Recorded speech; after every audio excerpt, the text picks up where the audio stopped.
The Massey Ferguson E-Series compact tractors are not complete without a front loader. The front loader is what makes this tractor the workhorse desired on any property. When mowing around tight obstacles or working ground in a rough field, it is beneficial to remove the loader. This video will show you how to remove and reinstall the FLx2407 loader on the Massey Ferguson E-Series compact tractors.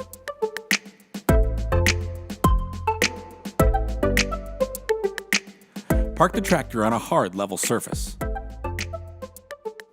Raise the loader and lower the two parking stands that are integrated into the loader frame.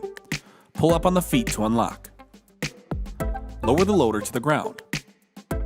Remove the mounting pins on both sides. Retract the loader lift cylinders. Use the bucket tilt function to raise the loader off the tractor subframe. Turn off the tractor and remove the key. Disconnect the hydraulic couplings. Be sure to install the dust caps. Fold the hydraulic hoses up and out of the way. Get back on the tractor and slowly back away. Now that the loader is removed, you'll have more visibility while mowing and keep the loader from bouncing while driving over rough terrain.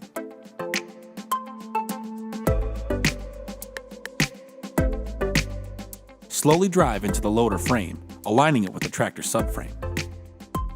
Set the park brake, turn the tractor off, and remove the key. Connect the color-coded hydraulic hoses.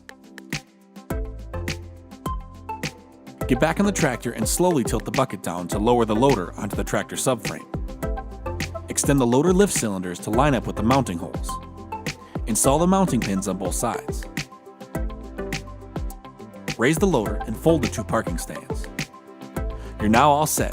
Massey Ferguson E-Series compact tractors, armed with the FLx2407 loader, are just waiting to dig into that list of chores.